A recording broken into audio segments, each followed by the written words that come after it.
कार्यक्रम के पुण्यार्जक हैं श्री कंवरलाल जी महावीर प्रसाद जी, पाटनी, मदनगंज, किशनगढ़, राजस्थान।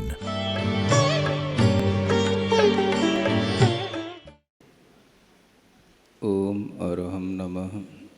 ओम अरहम नमः। ओम अरहम नमः। आज उत्तम सत्य धर्म पर कुछ चर्चा करते हैं, जो आगमुक्त भी हो और अपने काम की भी हो।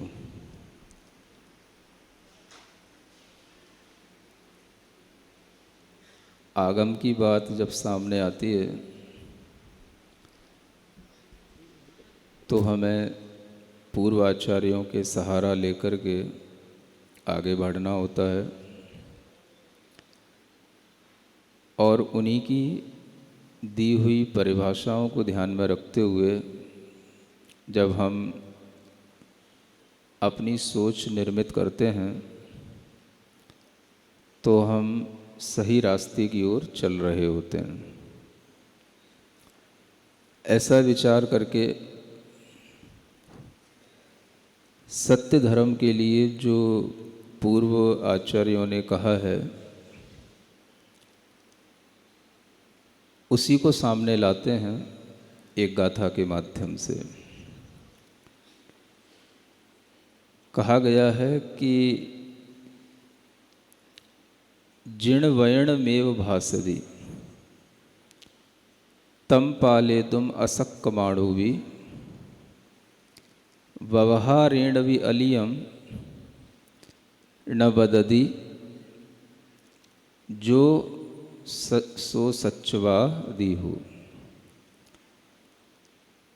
यह सत्यवादी के लिए एक परिभाषा है जो जिन वचनों को ही बोलता है उसी को सत्यवादी कहा गया है। आप जो बोलते हैं, सच्चा बोलने की कोशिश करते हैं और कुछ भी बोलते हैं तो वो सत्य की कोटि में नहीं आता। जो जिन वचनों को बोला जाए वही सत्य है और जिस तरह से जिनेंद्र भगवान ने कहा है उस तरह से बोलते हैं तो वही सत्य कहलाता है। ऐसा जो आचार्यों का कहना है यह कोई हठाग्रह नहीं है, यह यथार्थ है। क्योंकि जो इस संसार का सत्य समझते हैं और जिन्होंने सत्य की अनुभूति की है उन्होंने इस संसार के हर पहलू पर अपना विचार दिया है और उसके बारे में जो कुछ भी बताया है वही सत्य की कोटि में आता है। इसलिए यह जो बात है वो यथार्थ है कि जो जिन वचनों को ही कहता है वही सत्य है। जिण वयणमेव भासदी तम पालेदुम असक्कमाणोवि। एक बहुत अच्छी बात कही। जिन वचन हम कहें लेकिन हम उनका पालन न कर पाएं और हम ही उसका पालन करने में जब असमर्थ हों, अशक्य हों उन जिन वचनों का पालन करने में, तो भी आचार्य कहते हैं आप झूठ नहीं बोलना, जिन वचन में जो कहा गया वही कहना। कभी कभी व्यक्ति सोचता है कि हम वो बोलेंगे जितना हम कर पाते हैं और जो नहीं कर पाते हैं उसे हम उड़ा देते हैं, दूसरों के सामने कहते नहीं हैं। क्योंकि सामने वाला सोचेगा कि आप ऐसा करते नहीं हैं तो आप ऐसा कहते क्यों हैं, तो कहीं हम झूठे ना पड़ जाएं। ये सोच करके बहुत से लोग उस सत्य को उड़ा देते हैं।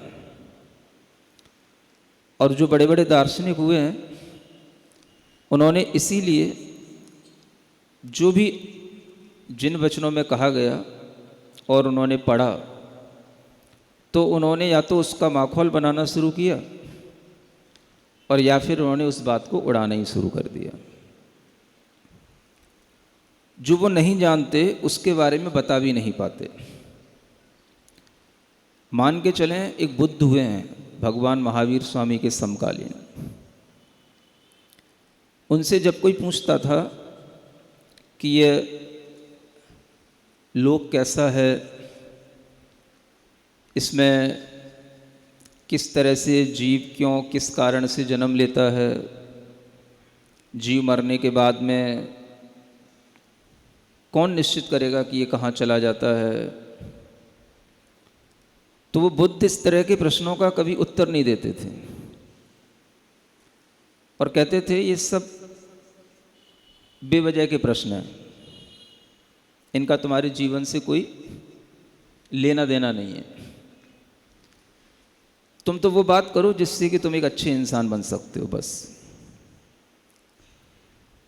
तो बुद्ध इस तरह के प्रश्नों को उड़ा देते थे, इसका कोई उत्तर नहीं देते थे।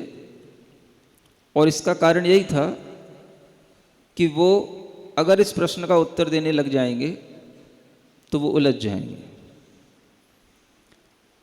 अगर वो प्रश्न का उत्तर देंगे तो उन्हें आत्मा को स्वीकार करना पड़ेगा,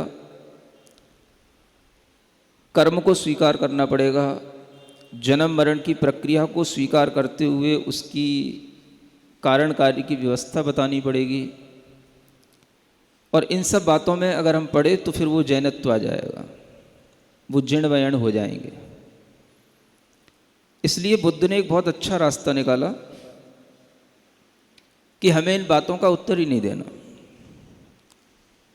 उनका कोई भी भिक्षु, उनका कोई भी शिष्य जब उनसे कोई प्रश्न करता था तो वो कहते थे ये अयथार्थ प्रश्न है, ये प्रश्न ही यथार्थ नहीं है, इन प्रश्नों का कोई महत्व नहीं है, तुम्हारे जीवन में इन प्रश्नों का कोई लेना देना नहीं है।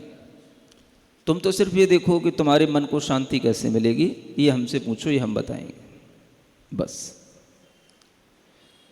तो ऐसे जो लोग हुए हैं, ऐसे अनेक दार्शनिक हैं जिनको अगर आप कभी पढ़ें तो मूढ़ बुद्धि से पढ़ेंगे तो आप मूढ़ होते चले जाएंगे।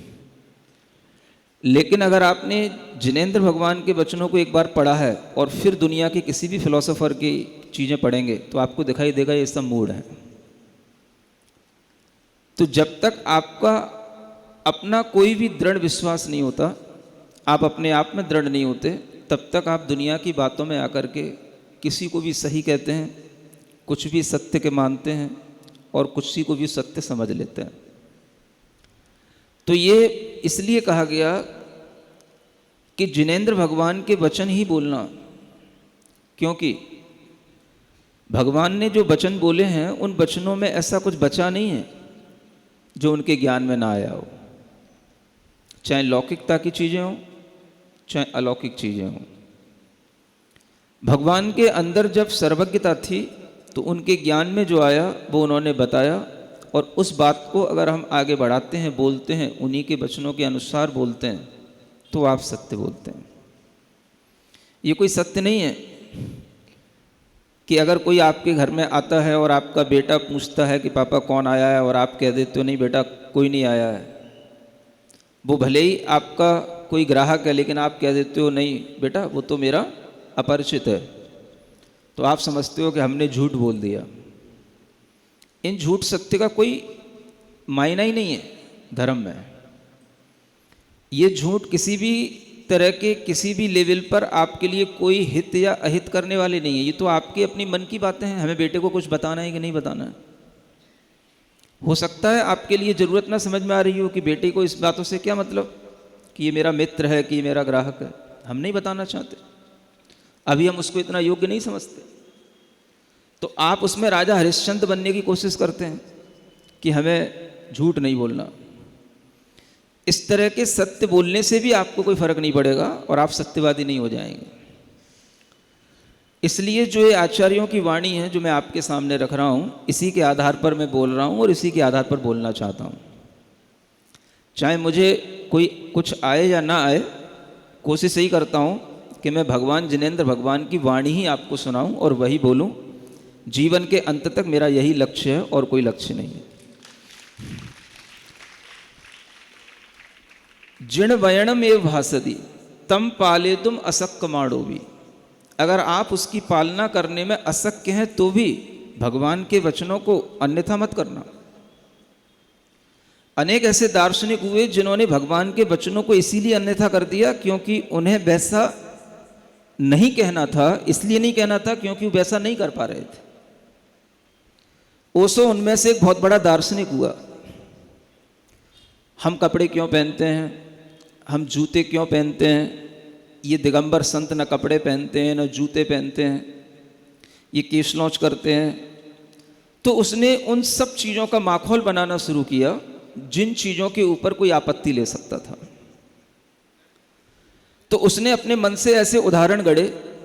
मेरे पास में एक बार जैन साधु आए थे, मुझसे कहने लगे कि मैं बिना चप्पलों के चलता हूँ, नंगे पैर चलता हूँ, और आप तो चप्पलें भी पहनते हैं। तो मैंने उनसे पूछ लिया कि भाई आप क्यों नंगे पैर चलते हैं? तो कहने लगे साधु कि वो मेरे शास्त्रों में लिखा है। तो शास्त्रों में लिखा है इसलिए नंगे पैर चलते हो, तो तुम नए शास्त्र और बना लो, उसमें लिख दो कि हमें चप्पल पहन के चलना चाहिए। इस तरह की बेसिर पैर की बातें करते हुए उस दार्शनिक ने माखौल बनाया जैन साधुओं की चर्या का। ये मैं एक छोटा सा उदाहरण दे रहा हूँ।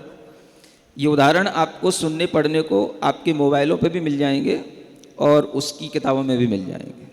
मुझे डर नहीं पड़ा किसी का, मैं यथार्थ बोलना जानता हूँ और मुझे यथार्थ बोलने में कहीं किसी भी तरह की कुछ भी मुझे भीतर से कुछ भय नहीं लगता। चाहे कोई कितना ही बड़ा बना रहे, चाहे उसके कितने ही फॉलोअर बने रहे, मुझे उससे कोई फर्क नहीं पड़ता। मैं यथार्थ बोलना पसंद करता हूँ। मैं जिन भगवान का सेवक हूँ मैं वही बोलूँगा जो जिनेंद्र भगवान ने कहा है। मैंने दुनिया की हर चीज़ पढ़ी है, हर चीज़ को पढ़ना भी चाहता हूँ और पढ़ भी लेता हूँ। और जब ये देखता हूँ कि ये लोग क्या हैं, इनकी भीतरी औकात क्या है, तो समझ में आता है कि ये सब अपनी अपनी रोटी सेक रहे हैं। भगवान जिनेंद्र देव के वचनों का पालन करने में असमर्थ हैं, इसलिए नग्न रहने की बुराई करेंगे, चप्पल नहीं पहनने की, नंगे पैर चलने की बुराई करेंगे। कोई उपवास करेगा, व्रत करेगा तो उसकी कमियां निकालेंगे। कोई केस लॉन्च करेगा तो उसकी मजाक उड़ाएंगे। ये सब काम करते हैं लोग इसलिए क्योंकि वो भी एक ऐसे ही महात्मा के पद पर प्रतिष्ठित हैं जैसे जैन साधु महात्मा के पद पर प्रतिष्ठित होते हैं। तो उन्हें अपनी प्रतिष्ठा बचाने के लिए इस तरह के प्रश्नों का उत्तर इसी रूप में उनके दिमाग में पहले से सेट होता है ताकि हर व्यक्ति के माइंड को हम डाइवर्ट कर सकें और हम उसे वो बताएं जो मैं कर रहा हूं। मैं जो कर रहा हूं वो सही कर रहा हूं। मैं अगर कपड़े पहना हूं तो वो यूं कहेंगे कि कपड़े पहन करके भी भीतर से विरक्त रहा जा सकता है। और एक कोई उदाहरण ले आएंगे सामने किसी जैन साधु का, उसका मजाक बनाने के लिए कि देखो ये कपड़े पहन करके भीतर से आसक्त है, मैं तो कपड़े पहन करके भी भीतर से विरक्त हूं। ये जो एक भाषा होती है लोगों की, इसी को कहते हैं चालाकी की भाषा। और ये चालाकी भी आती है ज्ञान के क्षयोपशम से।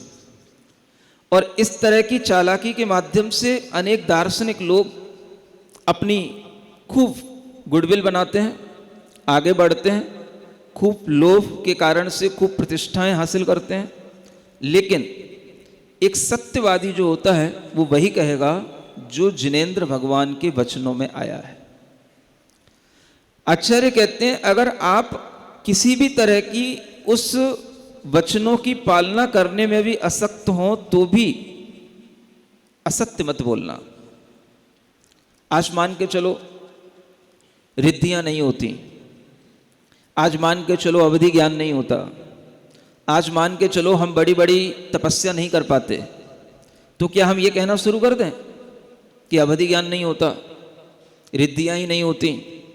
ये रिद्धियां विद्यां सब ऐसी बातें लिखी हुई हैं जो बहुत ही काल्पनिक हैं। या यूं कहना शुरू कर दें कि आज किसी के लिए केवल ज्ञान नहीं होता तो केवल ज्ञान ही नहीं होता, माने ये केवल ज्ञान की बातें और सर्वज्ञता की बातें, ये सब जो है लोगों को केवल बचकाने की हैं, बेहूदी बातें हैं, किसी को कोई सर्वज्ञता नहीं होती। ये कभी भी अपने मुंह से ना निकले। भले ही आज अवधि ज्ञान नहीं होता, भले ही आज हम बड़ी बड़ी तपस्या नहीं कर पाते, भले ही आज हमारे सामने केवल ज्ञान हमारे ध्यान से नहीं होता, तो भी हम कभी भी ये ना कहें कि केवल ज्ञान होता ही नहीं। किसी को रिद्धियां किसी को कभी भी प्रकट होती ही नहीं। कभी भी हम इस तरह की अगर तपस्या नहीं कर पाते तो हम ये ना कहें कि ऐसी तपस्या से कोई मतलब ही नहीं। ये कहने का तात्पर्य है इस गाथा में जो आप पढ़ रहे हैं सामने, कि अगर हम जिनेंद्र भगवान के वचनों को पालन करने में असमर्थ भी हों तो भी झूठ ना बोलें। व्यवहारेण भी अलियमना भासेति, निश्चय से भी झूठ ना बोलें और व्यवहार में भी झूठ ना बोलें। माने आपसी बातचीत में भी हम कभी झूठ ना बोलें, व्यवहार से भी इस तरह का झूठ ना सामने लाएं। और इस तरह की अगर हमारे अंदर प्रवृत्ति होती है तो वो कहलाता है सत्यवादी। अब ये सत्यवादी बनने के लिए आपको जिनेंद्र भगवान के वचनों के अनुसार चलना पड़ेगा। जब भी कोई आपसे किसी के बारे में पूछता है, भूगोल के बारे में, खगोल के बारे में, आपको क्या बोलना पड़ेगा? अगर आप सत्यवादी बनना चाहेंगे तो बोलो जो जिन वचन में कहा गया है। अगर आप अपने मन से कुछ भी बोलते हैं और जो हमें विज्ञान बताता है वह भी अगर आप बोल करके अपनी बात को आगे बढ़ा लेते हैं तो आप एक वैज्ञानिक तो हो सकते हैं कुछ लोगों के सामने, लेकिन सत्यवादी नहीं हो सकते हैं। सत्यवादी का मतलब ये होता है कि जिसने जिनेंद्र भगवान के वचनों को समझ करके उनका श्रद्धान करके युक्ति पूर्वक उस वचनों को दूसरों के लिए जो देता है वो सत्यवादी होता है। क्या हम दूसरों की बातें करें? कौन सी वैज्ञानिकता है आज के जमाने में? जो वैज्ञानिक कभी भी कुछ कहते हैं, कभी कुछ कहते हैं। कभी कहते थे इस यूनिवर्स में 9 प्लैनेट हैं, आज एक कम हो गया, कहने लगे नहीं 8 ही है। जिन्हें यही नहीं पता चंद्रमा है कहां, कहते हैं चंद्रमा किसी पृथ्वी आदि ग्रह की टक्कर से उत्पन्न हुआ, घर्षण से उत्पन्न हुआ। पहले सौरमंडल कुछ था, उसके बाद में यह उत्पन्न हुआ। इस तरह की तमाम काल्पनिक बातें जो करते रहते हैं उनको हम कभी सत्यवादी नहीं कह सकते। सत्यवादी वही होता है जो जिनेंद्र भगवान के वचनों के अनुसार अपनी धारणा बनाता है। और अगर वो हमें बोलना नहीं आता हो तो हम उस समय पर चुप रह सकते हैं। मौन रहने को भी कहा है। मौन रहना अज्ञानता हो सकती है, लेकिन हम असत्य न बोलें यह हमारे लिए सबसे बड़ा धर्म होगा। तो मौन रहकर के भी हम उस सत्य को बनाए रख सकते हैं। इसलिए तीर्थंकर जब तक केवल ज्ञान नहीं हो जाता, दीक्षा लेने के बाद बोलते नहीं है। सुन रहे हो? हाँ, वो इसलिए नहीं बोलते क्योंकि जो पहले बोला गया है पहले हम उसको अनुभूत तो कर लें, पहले उसका पालन तो कर लें। और पूरा पालन करने के बाद जब वो अपने अंदर वह केवल ज्ञान प्राप्त कर लेते हैं, सर्वज्ञता हासिल कर लेते हैं, तब उनका मौन मुखर होता है, तब वो बोलना शुरू करते हैं। और जब वो बोलते हैं तो फिर उनके वचन सामान्य वचन नहीं होते हैं, वो दिव्य वचन कहलाते हैं। उसे दिव्य ध्वनि कहते हैं, जिससे हमें सत्य का ज्ञान होता है। तो सत्य जिन्होंने जाना उनके मुख से बोला जाता है तो वो सत्य होता है। अगर हमने सत्य नहीं भी जाना तो कोई बात नहीं, लेकिन जिन्होंने सत्य जाना और उन्होंने जो कहा अगर हम उसी को आगे बढ़ाते हैं तो हमारे अंदर भी कुछ सत्यता आ जाती है। यह सत्यता हमारे अंदर बनी रहे इसलिए हमें जिनेंद्र भगवान के वचनों को समझना चाहिए और उन वचनों के अनुसार ही अपनी धारणा बनाते हुए आगे बढ़ना चाहिए। जब हम भगवान के वचनों के अनुसार चलेंगे तो हमारे सामने अनेकांत भी आएगा। अनेकांत आएगा तो उस अनेकांत के माध्यम से भी हम वस्तु को जानेंगे, पदार्थ को जानेंगे, बोलेंगे, समझेंगे, लेकिन उस अनेकांत के विषय में भी लोगों की धारणाएं अलग अलग होती हैं। अनेकांत को भी लोग कितना समझते हैं हम नहीं समझ पाते। अभी किसी ने एक प्रश्न किया था 2 दिन पहले, जब मैंने कहा था कि हाँ कभी इसके विषय में डिटेल से बताऊंगा, है ना। प्रश्नकर्ता याद कर लेना उसको, भले ही अपना प्रश्न याद ना हो लेकिन मुझे याद है। प्रश्न था कि आप कहते हो कि अनेकांत के माध्यम से सब कुछ सही है, सब कुछ सही है, सब कुछ सही है, तो फिर उस दुनिया में गलत क्या है? और जब दुनिया में गलत कुछ है नहीं है तो फिर हम उसे गलत कह करके गलत क्यों कहते हैं या गलत से बचते क्यों हैं जब सब कुछ सही है? तो ऐसा किसी ने प्रश्न किया था, सुन रहे हो ना? ऐसा ही प्रश्न था ना, देख लो प्रश्न अगर लिखी हो चिट पे कहीं तो। वह किसका प्रश्न था? है रखा है प्रश्न? कहाँ प्रश्न तो है हमारे, अनेकांत से यदि सब दृष्टिकोण यदि एक सा रहेगा तो फिर सत्य और असत्य में क्या अंतर रह जाएगा? हाँ वही तो मैं कह रहा हूं कि फिर गलत और सही क्या होगा? फिर आप गलत को गलत कैसे कहोगे या गलत से कैसे बचोगे? वही तो है, सत्य और सत्य का अंतर क्या रहेगा। तो आपको ये चीज समझने की है। अनेकांत का मतलब यह है कि अगर दुनिया में कहीं कुछ घटित हो रहा है तो हम ये भी जाने कि वो किस कारण से घटित हो रहा है, लेकिन जब उससे हमारे आचरण में कहीं अंतर आने लग जाए तो हम उस अपने आचरण को सही बनाने के लिए या दूसरों के आचरण को सही बनाने के लिए हम सही को सही भी कहें और गलत को गलत भी कहें। जैसे अभी हमने जितनी भूमिका बनाई या जितनी बातें कहीं वो सब इसी परिप्रेक्ष्य में कहीं और अब हम उसी परिप्रेक्ष्य से आगे बढ़ते हैं। मानो कि बुद्ध थे, जानते नहीं थे, सर्वज्ञता उन्होंने डिक्लेयर तो कर दी लेकिन थी नहीं उनके पास। होती तो सब बताते, लोक कैसा है, लोक में कितने जीव हैं, कैसे एक जन्म मरण होता है, केवल क्षणभंगुर बात में नहीं पड़ते।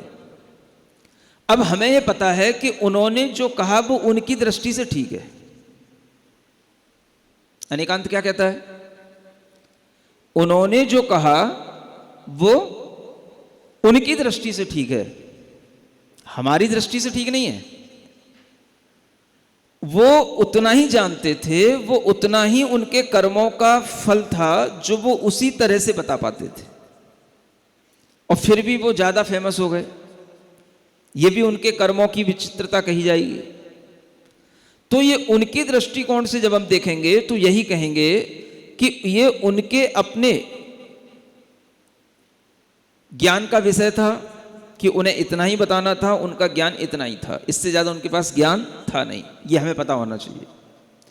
तो उनकी दृष्टि से उन्होंने जो बोला वो सही बोला। तुम्हें इन बातों से क्या मतलब है? तुम तो सिर्फ अपने मन की शांति की बात करो, एक अच्छा इंसान बनने की बात करो।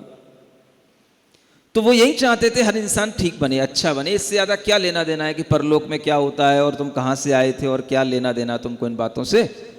लेकिन वो ये भी इसलिए नहीं बताना चाहते थे क्योंकि हम इसमें उलझेंगे तो फिर हम महावीर की तरह, महावीर भगवान की तरह मुझे सारी फिलॉसफी सामने रखनी पड़ेगी। कर्म सिद्धांत बताना पड़ेगा, लोक सिद्धांत बताना पड़ेगा, सब बताना पड़ेगा। इसलिए वो इन बातों में पड़े नहीं। तो वो उनकी दृष्टिकोण से ठीक है। मान लो हमने ओशो की बात की, वो ओशो अपनी दृष्टिकोण से ठीक है। क्या ठीक है?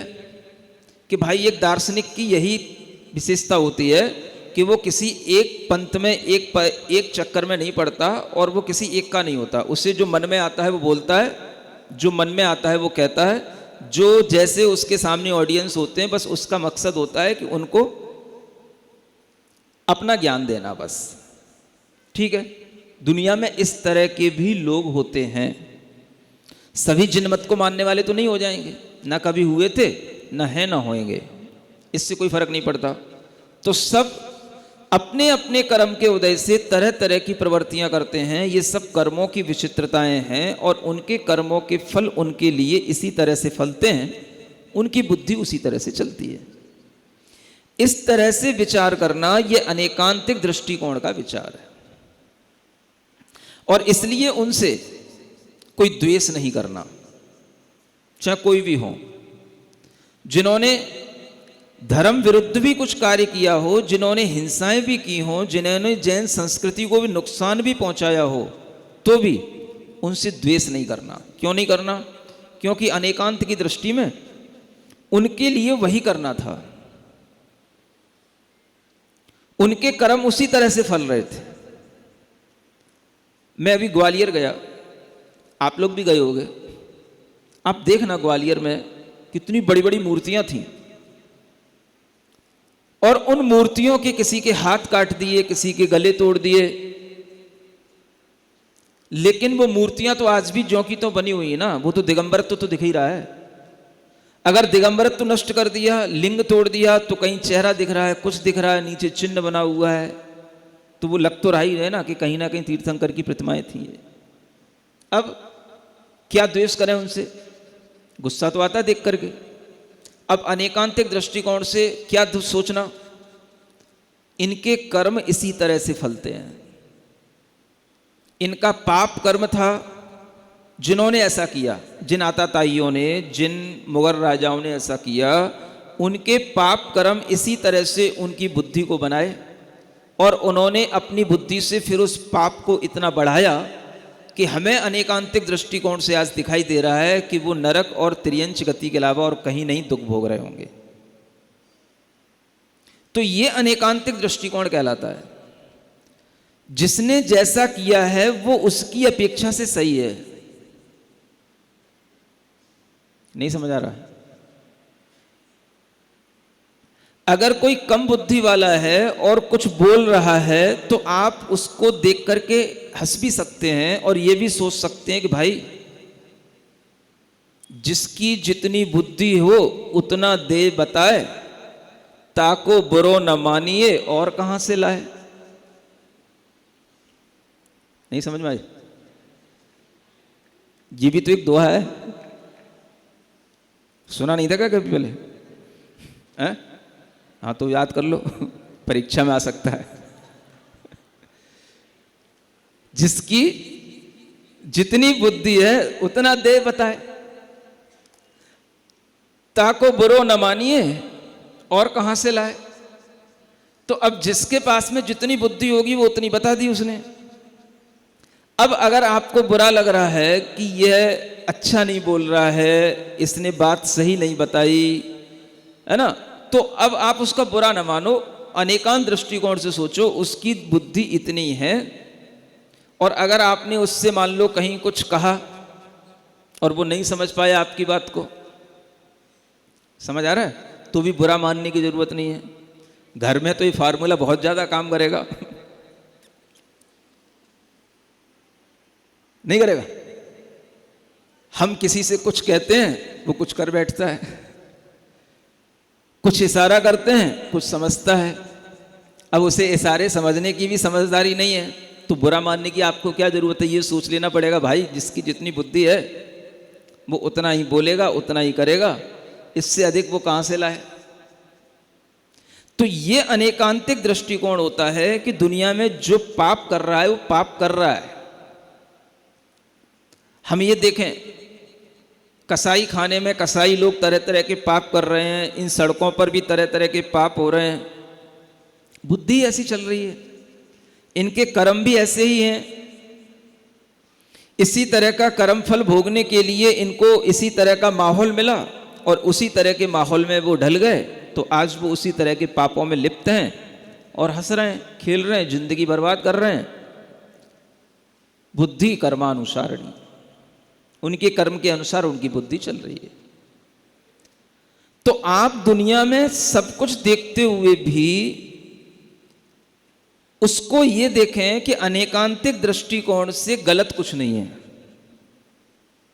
समझ आ रहा है? अच्छे से सुन लो। पहली बार मैं आपको इस अनेकांतिक दृष्टिकोण की व्याख्या सुना रहा हूं। अनेकांतिक दृष्टिकोण से गलत क्यों कि नहीं है कुछ? जिसके जैसे कर्म होंगे उसी के अनुसार उसकी बुद्धि चलेगी। अगर पाप कर्म का फल मिल रहा है तो पाप बुद्धि बनती है, पुण्य कर्म का फल मिल रहा है तो पुण्य की बुद्धि चलती है। अब वो अपनी बुद्धि को नहीं रोक पा रहा है तो वह उसी तरह के माहौल में ढलता चला जाएगा जिस तरह की उसकी बुद्धि उसको आगे ले जाएगी। तो भाई कोई ने किसी को मार दिया, अब अनेकांतिक दृष्टिकोण से देखो तो भाई इसके कर्म के उदय से इसको ऐसे ही मरना था और इसको ऐसे ही मारना था। नहीं समझ आया? ये सोचना पहले अनेकांतिक दृष्टिकोण से। लेकिन मरना, मारना, पाप करना जब हम आचरण की पद्धति से देखेंगे तो ये ध्यान रखना, उन्हीं तीर्थंकरों ने ये भी कहा पाप दुख का कारण है। पाप करने से बचना यह हमारी आचरणात्मक पद्धति है। हम उसको यूं गलत ना कहेंगे कि तुमने गलत कर दिया, लेकिन हम ये समझ लेंगे कि ये हमें नहीं करना तो क्यों नहीं करना, नहीं तो हम भी फिर वही करेंगे। तो वो हमारी दृष्टि से सही नहीं है। किसकी दृष्टि से सही है? जो पाप कर रहा है उसकी पाप बुद्धि के कारण से हो रहा है, वो उसके पाप कर्म के उदय से उसकी वैसी बुद्धि बन रही है, वो उसकी दृष्टि से उसने ठीक करा। भाई कसाई इसके अलावा और क्या करेगा? तो वो उसकी दृष्टि से ठीक है। आपको यह ध्यान में रखना है कि अनेकांतिक दृष्टिकोण किसी को गलत नहीं कहता। इसका मतलब यह नहीं है कि दुनिया में कुछ गलत नहीं होता। कहना नहीं है गलत कि भाई तूने गलत कर दिया, ठीक है, सोचें कैसे कि गलत नहीं कर दिया, तो भाई उसके दृष्टिकोण से वही ठीक था, उसका कर्म उसी रूप में फल रहा था। पापी व्यक्ति पाप करता है और पुण्यात्मा पुण्य करता है। ये अनेकांतिक दृष्टिकोण से अपनी सोच बनाओ। अब फिर गलत है तो गलत से बचें क्यों? सत्य और असत्य में कोई अंतर रह जाएगा कि नहीं रह जाएगा? भाई क्यों नहीं रह जाएगा? तुमने जिन वचन पूरे सुने कहां? जिन वचनों में अनेकांत इसलिए बताया कि दूसरे के अभिप्राय को आप उसी के ऊपर छोड़ दो। अगर आप उसमें कोई हस्तक्षेप नहीं कर पाते हो तो मत करो, और करना भी नहीं चाहिए। अपने आप उसको अपने ही कर्म से कुछ समझ आएगा तो आ जाएगा, और अगर तुम्हारे कहने से आता होगा तो थोड़े से कुछ कहने से आ जाएगा, बहुत ज्यादा कहने से कुछ हो जाएगा तो ऐसा नहीं होता है। थोड़ा उपदेश देना हो, कोई अच्छा माहौल तैयार करना हो तो आप कर सकते हो। इससे ज्यादा करने की आप कोशिश मत करो। अगर करोगे और फिर कुछ नहीं होगा तो फिर आप कहोगे हमने इतना अच्छा कुछ किया था, हुआ कुछ नहीं, तो होता कुछ नहीं है। आदमी वही करेगा जो उसके कर्म के उदय में होता है। समझ आ रहा है? मैं ऐसे अनेक व्यक्तियों को जानता हूं। एक छोटा सा उदाहरण दे रहा हूं आपको। एक व्यक्ति मुझसे आकर के कहता है महाराज मुझे सुसाइड करने की इच्छा हो रही है। सुनते हो? रियल घटना बता रहा हूं आपको। तो मैंने उसको कहा कि देखो ये अच्छी बात नहीं, अपने जीवन को समाप्त करना ये बहुत बड़ा पाप है। जो कुछ भी मैं उसको समझा सकता था मैंने उसको समझाया, क्योंकि मेरा काम उसको पाप से बचाना था, वो आत्महत्या ना करे। तो उसके मन में उस समय तो समझ आया, और जब तक मैं उस शहर में रहा तब तक वो मेरे पास आता रहा और हर दिन आकर के नमोस्तु करता रहा, और मैं उसकी तरफ देख करके आशीर्वाद देता रहा। मुझे लगा कि आदमी समझ रहा है, अब ये ऐसी कोई गलती नहीं करेगा।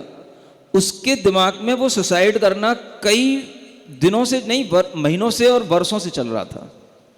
एक आध बार उसने प्रयास भी किया था, कर नहीं पाया था, और उसके दिमाग में वो चीज चल रही थी। उसने आकर के मुझसे कही तो उसको जितने दिन तक मैं उस शहर में रहा वो अपने आप को बचाता रहा, टालता रहा।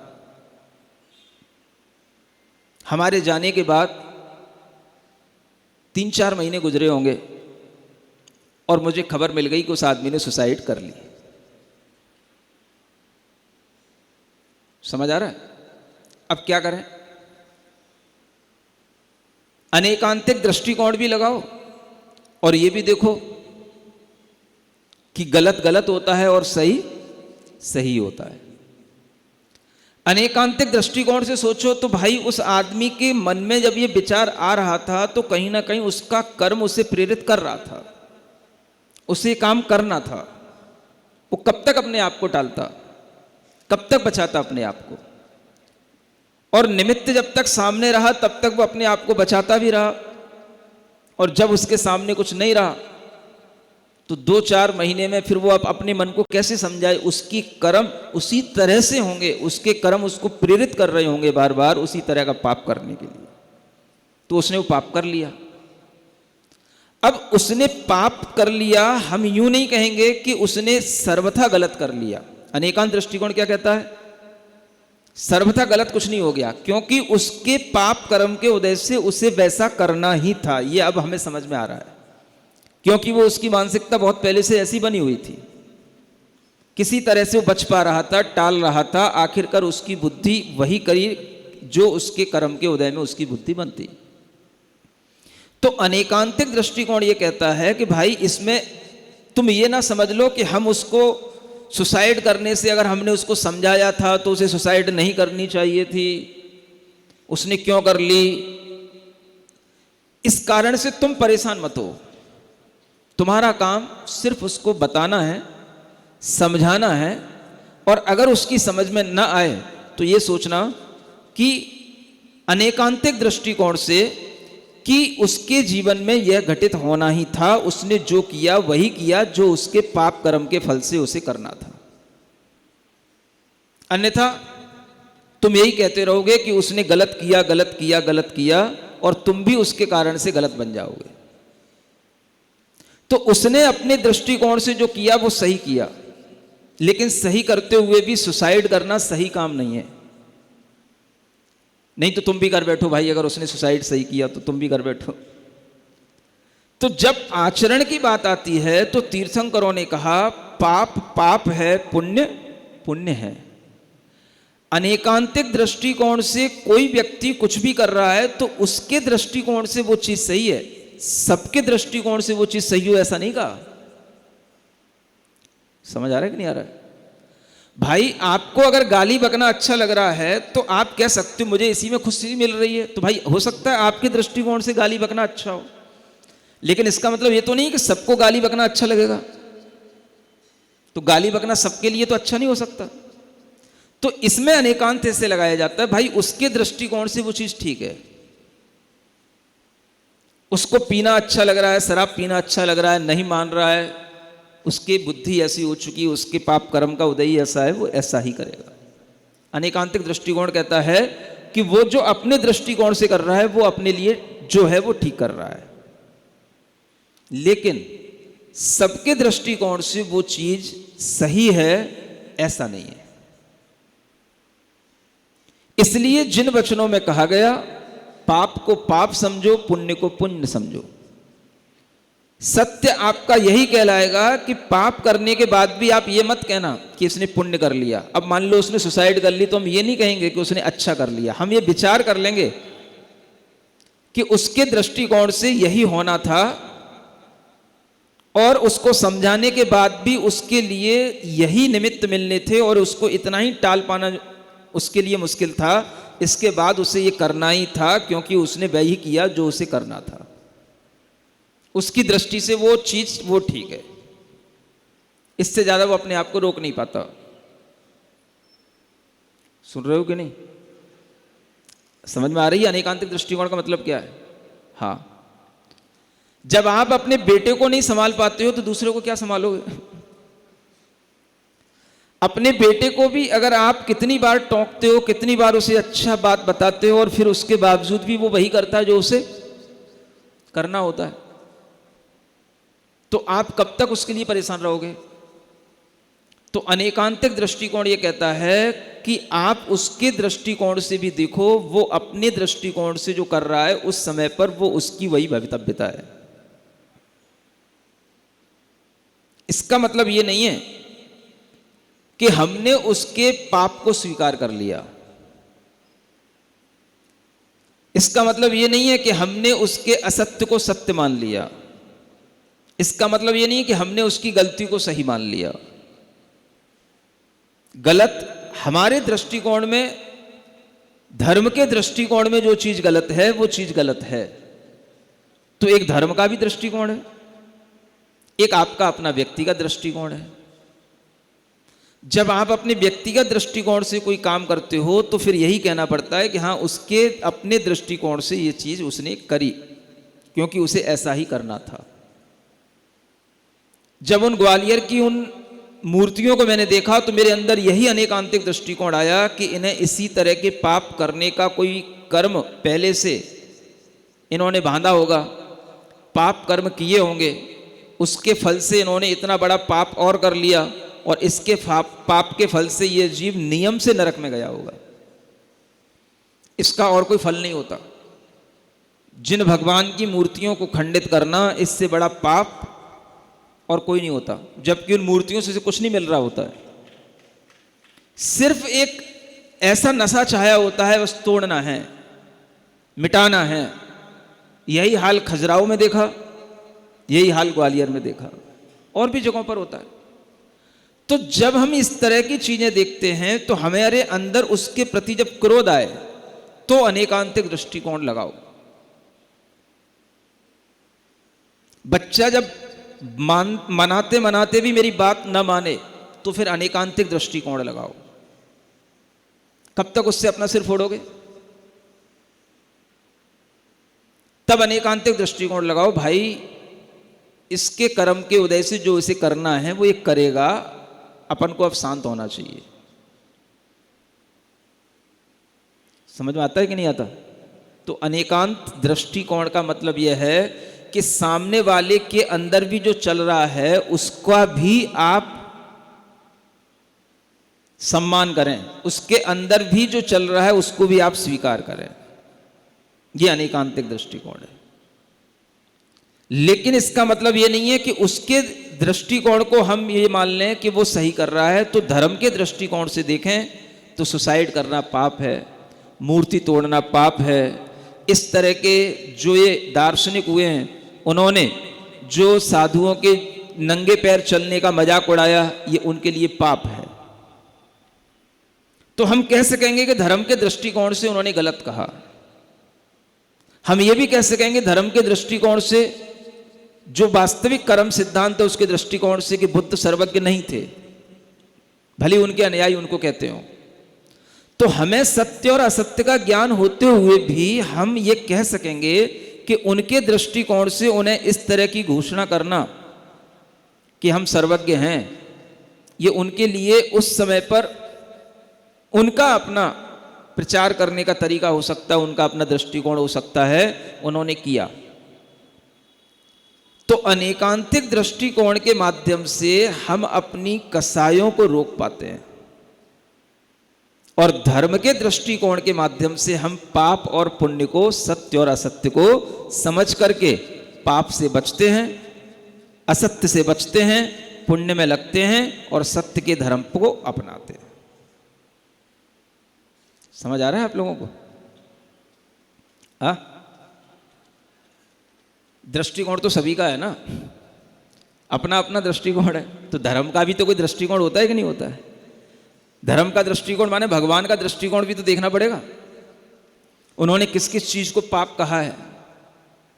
तो पाप करने वाला जब पाप कर रहा है तो ठीक है, पाप कर रहा है, उसे करने दो, लेकिन उसका अपने दृष्टिकोण से पाप करना ठीक हो सकता है, लेकिन वह भगवान के दृष्टिकोण से या धर्म के दृष्टिकोण से वो पाप करना ठीक नहीं है। इसको भी जानना अनेकांत का ज्ञान कहलाता है। आपको इसी तरह की समझदारी से अनेकांत को समझना पड़ेगा। तो अनेकांत हमें दूसरों के प्रति सहिष्णु बनाता है। मतलब दूसरा गलत भी करे और हम उसको सहन कर लें, इतनी सहनशीलता अगर आती है तो इस अनेकांतिक दृष्टिकोण के माध्यम से आती है। सामने वाला हमारे सामने अगर गलत भी कर दिया, हमें पता है ये किन राजाओं ने मूर्तियां तोड़ी, हमें पता है कि किन दार्शनिकों ने कितना हमें जिनवाणी का माखौल उड़ाया, लेकिन फिर भी हम उसके ऊपर क्रोध नहीं कर रहे हैं। ये हमारा अनेकांतिक दृष्टिकोण है। हम उससे कसाय नहीं बांध रहे कि हम भी तेरा बुरा करके छोड़ेंगे। क्यों? ये हमारा अनेकांतिक दृष्टिकोण है। वो जो उन्होंने किया, उन्होंने अपने कर्म के उदय में किया, उनके कर्म उसी तरह से फलने थे। हम हर किसी के कर्म को नहीं बदल सकते। नुकसान फायदे समय समय पर इतिहास में होते आए हैं। हम वर्तमान में सिर्फ इतना ही समझ सकते हैं कि हम इन सब चीज़ों को देख करके सत्य क्या असत्य क्या उसको समझ करके सत्य के रास्ते पर चले। अगर कोई असत्य को भी सत्य मान करके बैठा है तो हम उसी से अपना सिर न टकराते रहें, हम अपने रास्ता अलग बनाते हुए आगे बढ़ें। इसका नाम है अनेकांत दर्शन। समझ में आ रहा है? इसी को कहते हैं मल्टीपल एटीट्यूड। हर किसी के जितने मुंडा मतिर भिन्ना, एक ये और युक्ति है। जितने मूड हैं उतनी बुद्धियां हैं। तो भाई उन बुद्धियों से कब तक टकराते रहोगे? तो भगवान ने कहा दूसरों से टकराओ मत। तो अनेकांतिक दृष्टिकोण के कारण से हम टकराने से बच जाते हैं। तो हम अपने रास्ते पर चलते हुए अपनी गति को बना पाते हैं। अगर हम दूसरों से टकराते रह जाएंगे तो फिर हम आगे नहीं बढ़ पाएंगे। तो इसलिए भगवान ने यह नहीं कहा कि तुम जो गलत दिख रहा है उसको बिल्कुल ही समाप्त कर देना। ये नहीं कहा। तुम्हें जो मिथ्या दिख रहा है उससे अपने आप को बचा लेना, ये कहा है। यूं नहीं कहा कि तुम मिथ्या आयतनों को तोड़ देना जैसा दूसरे लोग करते हैं। उन मिथ्या आयतनों को हटा देना अपने रास्ते से, कि उन शास्त्रों को जला देना, कि गुरुओं को मिटा देना, या उन मंदिरों को तोड़ देना जो मिथ्या हैं। ये नहीं कहा। तुम्हारी समझ आ जानी चाहिए सम्यक क्या मिथ्या क्या। बस तुम अपने आप को उससे हटा लो, तुम अपना कल्याण कर लो। बस अपने हित के अगर तुम्हारे अंदर विचार आएंगे तो तुम इसी तरह से अपना हित कर पाओगे। और अगर तुम उन चीजों में उलझ गए तो तुम अपना भी हित नहीं कर पाओगे और दुनिया की कोई भी विकृतियां जो होने वाली हैं उनको रोक भी नहीं पाओगे। तो तुम भी गए और तुम्हारा जीवन भी गया। तो इसलिए तीर्थंकरों ने कहा अपने को बचाओ, बस अपने को हटाओ, अपना लोटा छानो, इसी को कहते हैं। नहीं समझ में आया? क्या मतलब हुआ? पानी छान करके पीने का सिद्धांत भी यही है कि जिस तरह से हम पानी छान करके पीते हैं उसी तरह से वाणी भी छान करके पिएं, बोलें, और जो भी हमारे सामने ज्ञान आ रहा है उस ज्ञान को भी छान करके अपने अंदर ग्रहण कर लें। केवल पानी से काम नहीं चलता। पानी को भी छान के ले लो, वाणी को भी छान के ले लो, और ज्ञानी को भी छान के ले लो। कौन ज्ञानी है कौन अज्ञानी, इसको छान लो। बस ये तीन चीजें अगर हो गई तो कल्याण हो जाएगा। तो जब कुछ गलत और सही नहीं होता तो फिर भगवान ये क्यों कहते छान के पानी पीना? सब कुछ सही है तो फिर सब कुछ पी लो। गटर का पानी पी लो तो कुएं का पानी पी लो, तो सब बराबर है, पानी पानी है। तो ये जो मूर्खतापूर्ण बातें होती हैं कि सब सही है, सब सही का मतलब ये नहीं है कि सब सही है तो आप सब गलत को भी सही कहते जाओ। सही उसके दृष्टिकोण से है, हमारे दृष्टिकोण में वह चीज सही नहीं है, इसलिए हम वैसा नहीं कर रहे हैं। तो हर कोई अपने दृष्टिकोण से सही हो सकता है। सुन रहे हो कि नहीं? अपनी अपेक्षा से वो सही है। दूसरे की अपेक्षा से तो कोई दूसरा होता ही नहीं भाई। भगवान ने ये भी तो कहा, तुमने समझा क्या अनेकांत की एबीसीडी? यहां तो ये कहा गया कि अगर ये पेन है तो ये पेन का अस्तित्व तो ये पेन की अपनी अपेक्षा से है, इस किताब की अपेक्षा से पेन नहीं है। सुनते हो कि नहीं? और जो किताब है वो किताब की अपेक्षा से है, ये पेन की अपेक्षा से किताब नहीं है। तो हर वस्तु अपनी अपेक्षा से है, इसका नाम अनेकांत है। तो आपने अनेकांत समझा ही क्या? हम अपनी अपेक्षा से हैं, हम जो कह रहे हैं वो हमारी अपेक्षा से सही है। जरूरी नहीं है हम जो कह रहे हैं वो आपकी अपेक्षा से सही आपको समझ में आए। नहीं आए तो नहीं आए, हम क्या कर सकते हैं? हम तो वही करेंगे जिण वयण मेव भाषति, हम तो जिन वचन ही बोलेंगे।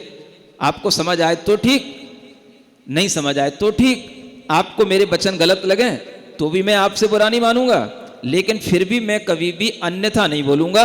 ये मेरा संकल्प है, चाहे आपको समझ आए चाहे ना आए। तो यहां दुनिया की कोई भी चीज किसी की अपेक्षा से नहीं है, सब अपनी अपनी अपेक्षा से हैं। हमारा अस्तित्व तो हमारी अपेक्षा से है, आपकी अपेक्षा से हम नहीं है। और ना हमारी अपेक्षा से आप हो। आपका अस्तित्व आपकी अपेक्षा से है, हमारा अस्तित्व हमारी अपेक्षा से है। हर जीव अपनी अपनी अस्तित्व की अपेक्षा से अपना अपना जीवन जीता है। इसको समझो पहले, अनेकांत कहता क्या है। ये अस्ति और नास्ति की व्यवस्था इस तरह से बताई गई है। तो जिस तरह से उसका अपना अस्तित्व है, उसी तरह से उसके अपने विचार हैं, उसके अपने कर्म हैं, उसकी अपनी बुद्धि है। अब दूसरे की बुद्धि में अपनी बुद्धि क्यों फोड़ना, उसमें अपना माथा क्यों फोड़ना? इसलिए हम किसी की बुद्धि के साथ टकराते नहीं हैं। बताएंगे जरूर कि किसकी बुद्धि में क्या चल रहा है। समझ आ रहा है? चाहे वो कोई भी हो, कोई भी फिलोसोफर हो, कोई भी बड़े से बड़ा आदमी हो, वो कुछ बोल रहा है तो मैं बताऊंगा जरूर कि ये क्या बोल रहा है। वो उसकी दृष्टि से सही होगा, ये मैं मान रहा हूं। लेकिन अगर आप उसको सही मानने लग जाते हो तो मुझे बताना जरूरी होता है कि सही क्या होता है। इसलिए मैं बताता हूं कि भगवान ने जो बताया है वो ये है, और जो दूसरों ने बताया है वो ये है। अब आपकी जिम्मेदारी है कि आप किसको सही समझ रहे हैं, किसको गलत समझ रहे हैं। तो सत्य हमेशा इसीलिए सत्य होता है कि वह सत्य वही बोलता है जिसको सत्य का ज्ञान होता है, और सत्य की अपेक्षा अपनी अपेक्षा से वो सत्य है। दूसरे की अपेक्षा से वही सत्य असत्य भी हो सकता है। एक बच्चा किसी का मर जाता है तो उसकी मां कहती है कि इस मारने वाले को फांसी लगा दो, जिसने इस बच्चे को मारा। सुन रहे हो? अब वो मां ये नहीं समझती है कि जिस बच्चे ने इस बच्चे को मारा उस बच्चे की भी तो मां होगी। अगर ये मां ये सोचने लग जाए कि मेरा बच्चा जो मर गया है, भले ही इस बच्चे ने मारा है, लेकिन इस बच्चे को अगर मैं मारने के लिए प्रमोट करती हूं, इसको फांसी लगाने के लिए कहती हूं, तो क्या मेरा बच्चा जीवित हो जाएगा? मुझे क्या मिल जाएगा? अगर इसने मेरे बच्चे को मारा और मैंने भी उसके बच्चे को मरवा दिया तो कौन सा सही है? क्या सही है? क्या मेरा मरा हुआ बच्चा जिंदा हो जाएगा? अगर मेरे बच्चे के मरने पर मुझे दुख हो रहा है तो इस बच्चे के मरने पर भी इसकी मां को दुख होगा। अगर सही मां होगी तो ये सोचेगी, और वह मां कभी भी दूसरे बच्चे को मारने की नहीं कहेगी, ना किसी को मरवाने के लिए प्रेरित करेगी। इसको कहते हैं अनेकांतिक दृष्टिकोण। अनेकांतिक का मतलब हम जैसा अपने लिए सोच रहे हैं वैसा ही हम दूसरे के लिए भी सोचें, और दूसरा अगर वैसा नहीं सोच पा रहा है तो हम अपनी बुद्धि को सही बना करके रखें, हम गलत ना करें, ना गलत सोचें। इसका नाम क्या है? अनेकांतिक दृष्टिकोण। हम अगर क्रोध में आ गए, बदला लेने की भावना में आ गए और हम उसके भी बच्चे को मरवा दिए, तो हमारे अंदर अनेकांत कहाँ रहा? भाई वो उसके अनेकांतिक दृष्टिकोण से ये हमें सोचना चाहिए था कि उस बच्चे ने किसी भी भावावेश में, किसी भी गलती में ऐसा कर दिया। हो सकता है कुछ हमारे भी बच्चे की गलती रही हो, उसने थोड़ा ज़्यादा क्रोध कर दिया, ज़्यादा कुछ कर दिया, बच्चे के लिए प्राण निकल गए। अनेकांतिक दृष्टिकोण से सोचेंगे तो ये सोचने में आएगा कि उसने जो किया वो उसके इसी तरह के उसके लिए उस समय पर परिस्थिति बनी होगी, उस परिस्थिति के दृष्टिकोण से उसने वैसा कर दिया होगा, तो वो मां शांत हो सकती है। नहीं तो क्या करेगी? बदला लो, बदला लो, बदला लो। आज देखो आप दुनिया में क्या हो रहा है, और किसी के साथ कुछ हो जाता है तो बस सब चीखने लग जाते हैं, भले ही वो पाप चीखने वाले खुद कर रहे हो। सब प्रोटेस्ट करने लग जाते हैं। उनसे पूछो जो तख्तियां लेकर के सामने खड़े जाते हैं, क्या वो उन पापों से बचे हुए हैं? तो अनेकांतिक दृष्टिकोण ये कहता है कि आपके लिए वह किसी ना किसी रूप में, अगर आपको वह अंधा बना रहा है बदला लेने के लिए, क्रोध करने के लिए, आपके अंदर पाप पैदा कर रहा है, तो आप उस अनेकांतिक दृष्टिकोण से अपनी बुद्धि को संभालो। इसका नाम है अनेकांत। गलत को गलत समझोगे तो अपनी बुद्धि को संभाल पाओगे।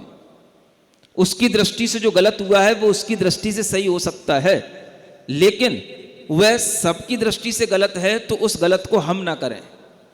यह हमारे लिए अनेकांत है। समझ आ रहा है ना अब आपको?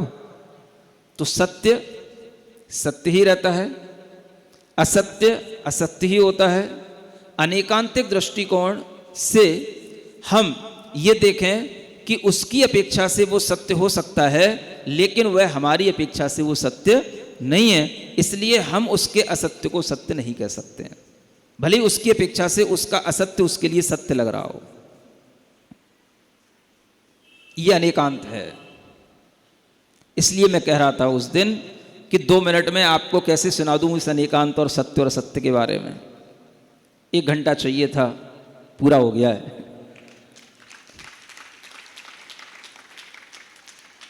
ठीक है।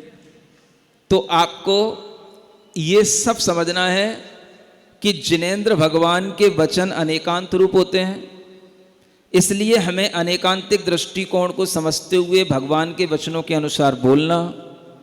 हम भले ही उसको करने में असमर्थ हों, लेकिन फिर भी हम गलत न बोलें। व्यवहार में भी हम गलत न बोलें कि भाई वैसे तो सब ठीक है लेकिन व्यवहार में हम थोड़ा सा गलत बोल लेते हैं, वो भी ठीक नहीं।